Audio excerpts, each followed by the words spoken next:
नमस्कार दोस्तों, मेरा नाम अमन दुबे और आप सब देख रहे हैं हिंदुस्तान पोस्ट। आज का हमारा शो है सोशल चर्चा और हमारे गेस्ट हैं हिंदुओं के लिए लड़ने वाले हिंदुत्ववादी अधिवक्ता और हिंदू टास्क फोर्स के संस्थापक एडवोकेट कुश खंडेलवाल। नमस्कार सर, आपका शो में बहुत स्वागत है। बहुत बहुत धन्यवाद मुझे आमंत्रण करने के लिए। सर, शो में आगे बढ़ने से पहले आपके बारे में तो बहुत चर्चाएं सुनी है, सोशल मीडिया पे हो चाहे मीडिया पे हो, तो आज हमारे दर्शकों को आप कुछ अपने बारे में बताइए, तब हम आगे बढ़ते हैं। सभी दर्शकों को मेरे तरफ से जय श्री राम। मैं हिंदू टास्क फोर्स का राष्ट्रीय अध्यक्ष हूँ और 2021 में मैंने इस संगठन का गठन किया था और इस संगठन के माध्यम से हिंदुओं पर जो आघात होता है उसके विरुद्ध कानूनन मार्ग से जो है हम लड़ाई लड़ते हैं। और इसमें जो प्रमुखता से जो मैंने संघर्ष किया वो है हमारे मीरा भाईंदर के उत्तन परिसर में जो एक बालिशा पीर दरगाह है, उसका सरकारी जमीन पर जो अतिक्रमण हुआ है उसके उस लैंड जिहाद के विरुद्ध भी मेरी बॉम्बे हाईकोर्ट में पीआईएल चल रही है।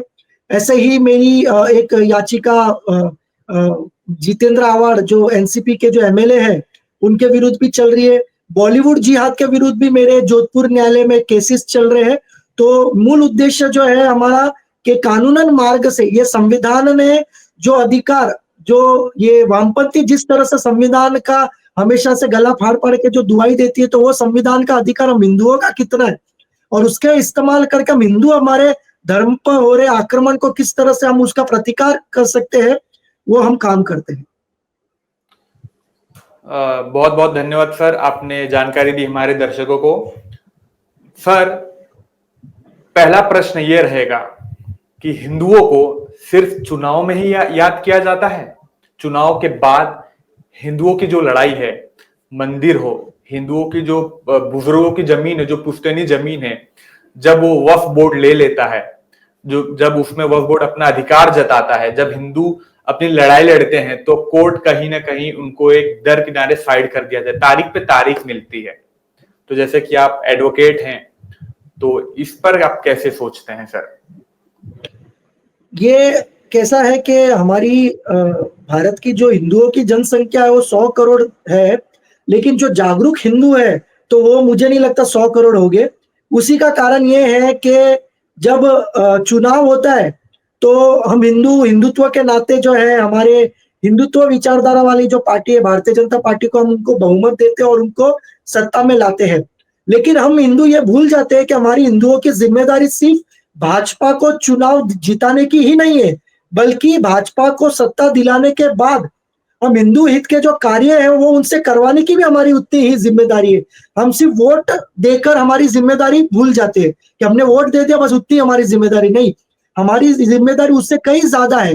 भाजपा को सत्ता दिलाने के बाद हमको हमारे हिंदू हित के कार्य करने हैं, जिसमें प्रमुखता से हमारे जो 40,000 मंदिर जो है वो वापस हमको मिलना, वो हमारा अधिकार है। जिसके लिए आपने देखा होगा कि राम जन्मभूमि के विषय में जिस तरह से विष्णु शंकर जैन जी और उनके पिताजी हरिशंकर जैन जी जो जिस तरह से संघर्ष किया उन्होंने राम जन्मभूमि में, अब ज्ञानवापी मंदिर में कर रहे हैं। तो राम जन्मभूमि का अगर हमने संघर्ष देखा तो 500 वर्ष का संघर्ष रहा। इस संघर्ष की जो शुरुआत जिन लोगों ने की वो खुद प्रत्यक्ष रूप से उसको जो है वो देख नहीं पाए।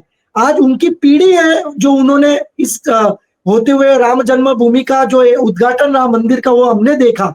और आज अब अगर हम ज्ञानवापी का देखें तो आज हम संघर्ष कर रहे हैं, लेकिन हम वो अपने आंखों से नहीं देख पाएंगे क्योंकि वो जुडिशियल प्रोसेस में इतना समय निकल जाता है कि हमारी आने वाली 4, चौथी, 5वीं पीढ़ी उसको देखेगी।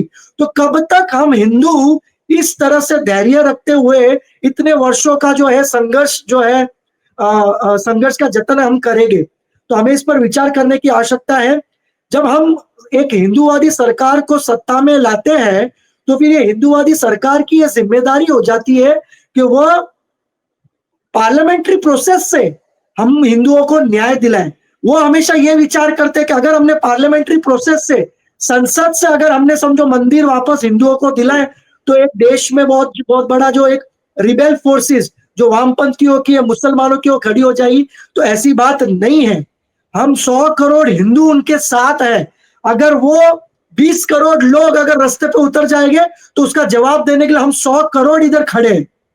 तो हम सरकार को यह विचार करने की आवश्यकता है, क्योंकि हर तरीका, अगर हर चीज जुडिशियल प्रोसेस से ही जाना है, तो फिर हिंदूवादी सरकार को हम फिर सत्ता में क्यों ला रहे हैं? जी सर। सर, संभल हाल फिलहाल का एकदम ताजा मामला है आपके सामने। संभल में जब हम हिंदू अपने हित का मंदिर वापस वहां पाना चाहते हैं, तो अल्पसंख्यक यानी मुसलमान हम पे हावी हो रहे हैं और सरकार कहीं ना कहीं उन पर दबाव बनाकर, यूपी सरकार उनको नीचे भी थाम रही है।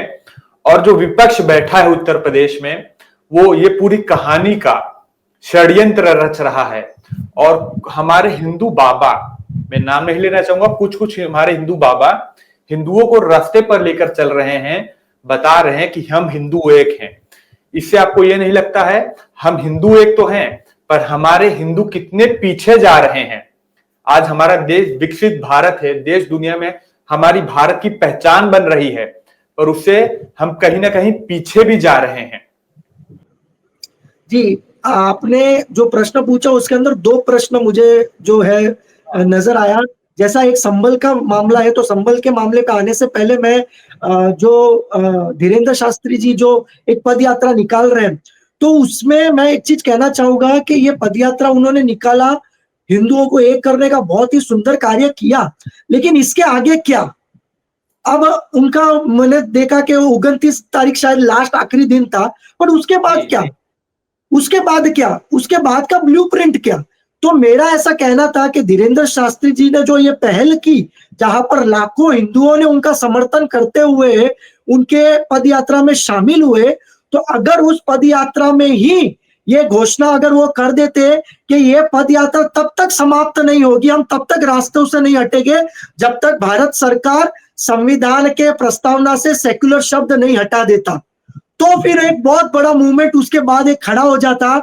और लोग तब तक नहीं हटते जब तक भारत सरकार, जो आपातकाल में कांग्रेस ने आपातकाल लगाकर 1975-76 में जबरदस्ती सेक्युलर शब्द को भारत के संविधान के प्रस्तावना में घुसेड़ा, उसको लागू किया गया, उसको अगर हटा देते तो आज हिंदू राष्ट्र के निर्माण में हम एक कदम आगे बढ़ जाते।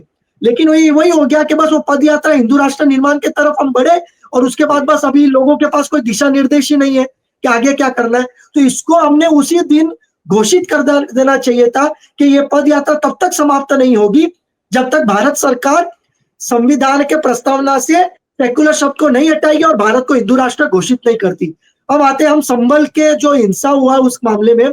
तो संभल का जो मामला है उसमें भी हमारे मंदिर के लिए हम सर्वे करने गए, उस सर्वे में करने के बाद वहां के मुसलमानों ने उधर विरोध किया और उसने एक हिंसक रूप ले लिया।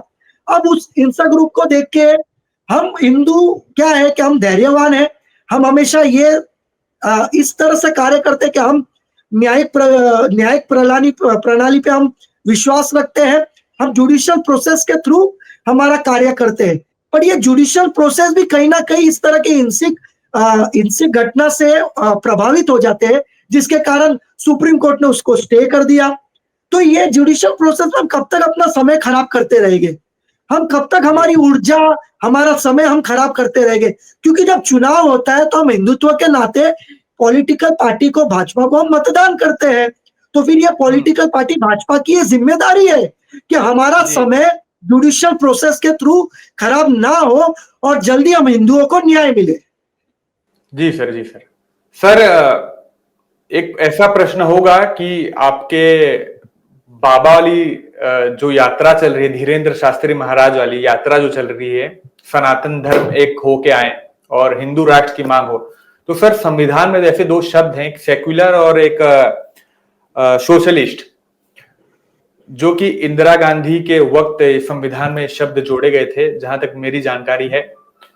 सर, अगर हमको हिंदू राष्ट्र बनना होगा तो हमको हमारे संविधान में बदलाव लाना होगा और सेक्युलर शब्द को हटाना पड़ेगा, तभी हमारा हिंदू राष्ट्र का निर्माण हो सकता है। और इस हिंदू राष्ट्र के निर्माण में क्या सत्ता में जो केंद्र में जो पार्टी बैठी है वो कहीं ना कहीं पीछे हटती जा रही है? क्योंकि एक तरफ तो राहुल गांधी संविधान लेके चल रहे हैं, संविधान की रक्षा कर रहे हैं, वो तो लोगों को पता है वो कैसी रक्षा कर रहे हैं कैसी नहीं कर रहे हैं। पर भाजपा अपने आप को एक हिंदू पार्टी कहती है और हिंदुओं की विचारधारा वाली पार्टी कहती है, तो वो संविधान में बदलाव लाकर हिंदू राष्ट्र की स्थापना क्यों नहीं कर पा रही है? देखो, मैंने जो पहले अभी बात कही वही बात मैं वापस यही आपको दोहराना चाहूंगा कि भारतीय जनता पार्टी संसद में कांग्रेस ने किस तरह से आपातकाल लगाया, किस तरह से अत्याचार किए, किस तरह से लोकतंत्र का हनन किया, लोगों के जो अभिव्यक्ति की जो आजादी है उसका हनन किया, उस पर आघात किया, उसके बारे में बात करती है। तो जब उसी आपातकाल में सेक्युलर शब्द जबरन तरीके से संविधान के प्रस्तावना में घुसेड़ा गया, तो उसको हटाने में फिर भारतीय जनता पार्टी अहम भूमिका क्यों नहीं निभाती है? उस मामले में भी विष्णु शंकर जैन जी हो गए, अश्विनी उपाध्याय जी हो गए, उन्होंने हाईकोर्ट सुप्रीम कोर्ट में याचिका दायर की और उस याचिका को सुप्रीम कोर्ट ने खारिज कर दिया। अब उसके अंदर वो रिव्यू पिटीशन डालने वाले, तो वही मैं कह रहा हूं, कब तक हम हिंदू इस तरह से जुडिशियल प्रोसेस में हमारा समय खराब करते रहेंगे? क्यों भारतीय जनता पार्टी ओपन में एकदम प्रखरता से इस मामले को क्यों आगे नहीं लेकर जाती? जब उन्हें पता है, जब वो आपातकाल के बारे में प्रखरता से मुखर होकर बात करती है, तो ये आपातकाल में सेकुलर शब्द जो जबरन घुसेड़ा गया भारत के संविधान के प्रस्तावना में, तो उसको खत्म करने का, उसको रद्द करने का कार्य क्यों नहीं करती है? जी सर, हाल फिलहाल में चुनाव के पहले अगर आपने पढ़ा होगा तो टिस जो Tata institute of social science है, उसने एक सर्वे निकाला था कि हिंदुओं की आबादी कम होते जा रही है और वहीं मुसलमानों की आबादी दिन पर दिन बढ़ती जा रही है और यही घाटा हम हिंदू सहने वाले हैं। आने वाले कुछ समय में ऐसा नहीं हो कि हम हिंदू कुछ चंद परसेंट बच जाएं और ये मुसलमान अपनी सीमा रेखा पार जो कि वो कर चुके हैं और सीमा रेखा पार करके और आबादी की हो जाए। तो सरकार को ऐसे कुछ तो नियम लाने होंगे जिससे इनकी संख्या बल रुके, क्योंकि इनको तो जैसे बोले ये शादी भी 4-4 करते हैं, इनकी महिलाएं इतना प्रताड़ित होती हैं, तब भी इन पर कोई नियम लागू नहीं होता। ये अपने बोलते हैं कि हमारा ऊपर वाला है। ऐसा तो नहीं है ना कि नियम हम सबके लिए होना चाहिए। जी बिल्कुल, अगर जो आज भारत में जो जनसंख्या का जो परिवर्तन हो रहा है, जिस तरह से बांग्लादेशी मुसलमानों का यहाँ पर घुसपैठ हो रहा है, तो इसको लेकर भारत के जो हिंदू है उनको जागरूक होने की बड़ी आवश्यकता है। क्योंकि अगर हमको उदाहरण देखना तो बांग्लादेश में उदाहरण देख लीजिए किस तरह से वहां के हिंदुओं की हालत है। वर्तमान परिस्थिति में बांग्लादेशी हिंदुओं पर जिस तरह से अत्याचार हुआ, बलात्कार ओपन में हो रहे, हिंदुओं को मारा जा रहा है, यहाँ तक के इस्कॉन के जो ब्रह्मचारी है उन्होंने जब सबको एकत्रित करके बहुत मास मूवमेंट खड़ा किया, तो उनके ऊपर सेडिशन चार्ज लगाकर चिन्मय कृष्ण दास प्रभु को गिरफ्तार कर लिया और उनको बेल भी नहीं दिया। तो इसको लेकर हमें भारत के जो हिंदू हैं उनको जागरूक होना पड़ेगा कि ये देखते हुए कि बांग्लादेश जो कि एक इस्लामिक राष्ट्र है, वहां पर हिंदू अल्पसंख्यकों पे इतनी अत्याचार हो रहा है, तो वही बांग्लादेशी मुसलमान जो भारत में घुसपैठ कर रहे हैं, अगर उनकी तादाद बढ़ गई और भारत में उनकी तादाद बढ़ने के बाद जो जनसंख्या का परिवर्तन जो हो रहा है, आज मुंबई में जिस प्रमाण से जो मात्रा से जो जनसंख्या का परिवर्तन हो रहा है, मालवनी में देख लीजिए, मीरा भाईंदर में भी आज बांग्लादेशी मुसलमानों का बड़ा तादाद में घुसपैठ हो रहा है। तो जब हम यहाँ पर अल्पसंख्यक हो गए तो हमारी हालत क्या होगी, किस तरह से हम पर आक्रमण होगा? तो इस पर जो है हिंदुओं को जागरूक होने की आवश्यकता है और साथ ही साथ सरकार ने भी इसमें हस्तक्षेप करने की आवश्यकता है। सरकार ने एनआरसी को लेकर एक पहल की थी, पर उसको भी बाद में कुछ कंस्ट्रक्टिव होते हुए हमको नजर नहीं आया। एनआरसी को भी लागू करते, हाँ, कुछ उसमें कुछ हमको कंस्ट्रक्टिव नजर नहीं आया। मैंने भी उस मामले में पत्र लिखा था केंद्रीय गृह मंत्रालय को कि एनआरसी को पूरे भारत में लागू किया जाए, तो उन्होंने उसको लेकर जवाब दिया कि एनआरसी को अभी तक पूरे भारत में लागू करने का हमने कोई निर्णय नहीं लिया है, सिर्फ आसाम तक ही उसको सीमित रखा। तो ये सारी चीजें बड़ी गंभीर मसला है और यहाँ पर जो है सरकार को इस पे जल्दी कुछ कार्रवाई करने की आवश्यकता है, वरना एक दिन ऐसा आ जाएगा कि जिस हिंदुओं के नाम पर भाजपा वोट मांग रही है, वो समय दूर नहीं जब हिंदुओं के नहीं मुसलमानों का नाम लेकर वोट मांगना पड़ेगा। सर, जैसे कि पहले लोग जातिवाद की राजनीति करते थे और अब रंग की राजनीति की जा रही है, चाहे वो जम्मू कश्मीर से हो, केरला हो, महाराष्ट्र हो, मध्य प्रदेश हो या उत्तर प्रदेश हो। हिंदुओं का तो भगवा रंग, मुसलमानों का तो हरा रंग, हमारे आदिवासी समाज का हो तो या अंबेडकर वादियों का हो तो नीला रंग। रंग की राजनीति में कहीं ना कहीं भाजपा पीछे हटती जा रही है। लोगों के माइंड में सेट हो चुका है कि भाजपा यानी हिंदुत्व पार्टी, और भाजपा ही इस देश को विकसित भारत की ओर लेके चल रही है। जो प्रधानमंत्री का सपना है 2047 तक भारत को विकसित देश बनाना और आर्थिक व्यवस्था जो है भारत की वो पहले नंबर पे लाना, तो रंग की राजनीति में भी हम पीछे हट रहे हैं। रंग की राजनीति में अगर सिर्फ राजनीति के दृष्टिकोण से देखें तो मुझे नहीं लग रहा पीछे हट रहे हैं, क्योंकि उसके नाम पे भारतीय जनता पार्टी को वोट्स तो मिल रहे तभी तो सत्ता में आ रहे। अगर पीछे हट रहे होते तो वो सत्ता में तो नहीं आती। लेकिन ये है कि हाँ, हिंदू हित के कार्य को बिना ये सोचे कि देश का माहौल क्या होगा, भारतीय जनता पार्टी को जो है उस पर प्रखरता से कार्य करने की आवश्यकता है। और रही बात के भगवा रंग की, तो भगवा रंग का को देखकर अगर मैं एक बात कहूं तो कांग्रेस को किसी ने रोका नहीं है, वो आप उस रंग के बारे में बात कीजिए कि भगवा रंग के बारे में बात कीजिए, लेकिन वो नहीं करेंगे क्योंकि उनका गणित उस पर बैठता नहीं है। उनको लगता है कि अगर हमने भगवा रंग की बात की तो हमारे जो मुस्लिम वोट हरे रंग वाले नाराज हो जाएंगे सर। हाँ, वो नाराज हो जाएंगे, वो उनका मन में वो डर रहता है। और दूसरा ये कि कांग्रेस कभी बात इसलिए भी नहीं करेगी क्योंकि कांग्रेस ने तो भगवा रंग को लेकर भगवा आतंकवाद का एक झूठा नैरेटिव सेट करने का 26/11 के आतंकवादी हमला जो मुंबई पे हुआ, जिसमें कसाब पकड़ा गया था पाकिस्तानी आतंकवादी, तो उसमें तो उन्होंने एक नैरेटिव सेट किया था कि ये जो 26/11 का जो आतंकवादी हमला है वो आरएसएस की साजिश थी। ऐसा एक झूठा नैरेटिव सेट करने का काम जो है कांग्रेस ने किया था, तो वो तो कभी भगवा रंग पे आएंगे नहीं। भारतीय जनता पार्टी इस मामले में जो है बिना कुछ सोचे एकदम प्रखरता से इस मामले में आगे आती है और भगवा रंग को जो है भविष्य बताते हुए, भारत का उज्जवल भविष्य बताते हुए उसको लेकर चलती है। लेकिन वही बात है कि जब जीतने के बाद जो है कुछ चीजें भारतीय जनता पार्टी को प्रखरता से करने की आवश्यकता है, बिना ये सोचे कि इस देश का माहौल क्या होगा, क्योंकि इस देश का माहौल बिल्कुल खराब नहीं हो सकता, क्योंकि देश का माहौल संभालने की जिम्मेदारी देश की सेना की है और देश की सेना बहुत इस मामले में सक्षम है। हमने जम्मू कश्मीर में देखा, लोग ये कहते थे कि धारा 370 हट गया तो खून की नदियां बह जाएगी, एक पत्थर तक नहीं उछला था। तो वो जवाबदारी भारतीय सेना ने बखूबी निभाई है, तो हमें इस पे बिल्कुल भी सेकंड थॉट रखने की जरूरत नहीं है। हमें बस इस पर काम करने की आवश्यकता है, क्योंकि भारत के जितने प्राचीन मंदिर हो गए, 40,000 मंदिर के लिए हम संघर्ष कर रहे हैं और अभी तक तो हमको सिर्फ राम जन्मभूमि का हुआ है। एक भोजशाला मंदिर में विष्णु शंकर जैन जी कार्य कर रहे हैं, ज्ञानवापी, बाकी मंदिरों का कब नंबर लगेगा अगर हम जुडिशियल प्रोसेस पर ही निर्भर रहे तो इस पर है ये राज्य सरकार को और केंद्र सरकार को, भारतीय जनता पार्टी को इस पर जो है अभी आपको इसमें रोकना चाहूंगा, क्षमा चाहूंगा।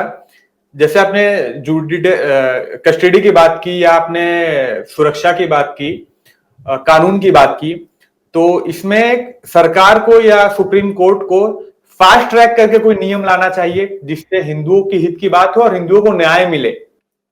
बिल्कुल करना चाहिए, बिल्कुल करना चाहिए। क्या हो गया है कि जुडिशियल माइंड में एक यही चीज चलती है कि बलात्कार हो गया तो वो हिनियस क्राइम है।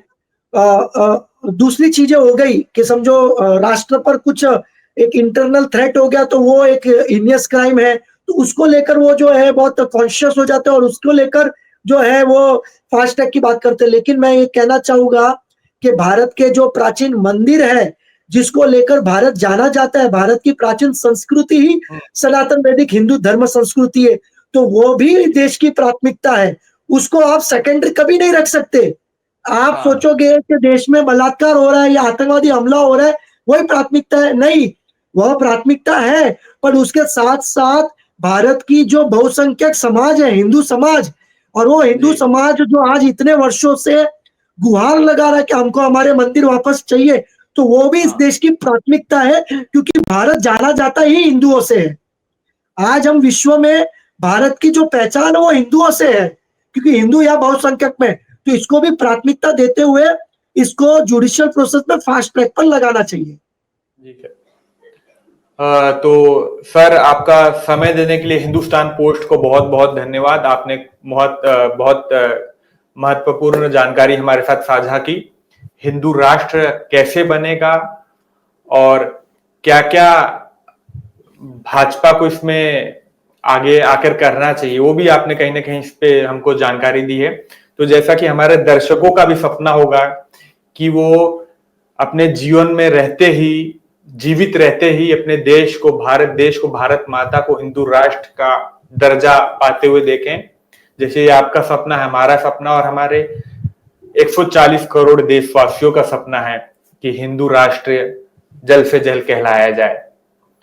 अगर आपको यह वीडियो अच्छी लगी हो तो हमारे चैनल को सब्सक्राइब और फॉलो करना ना भूलें, और ऐसे ही मुद्दों पर बात करने के लिए हम किसे आमंत्रित करें अपने चैनल पे, आप हमें कमेंट करके सुझाव दे सकते हैं। सर, आपका बहुत बहुत धन्यवाद हमारे साथ जुड़ने के लिए और अपनी विशेष जानकारी हमारे साथ साझा करने के लिए।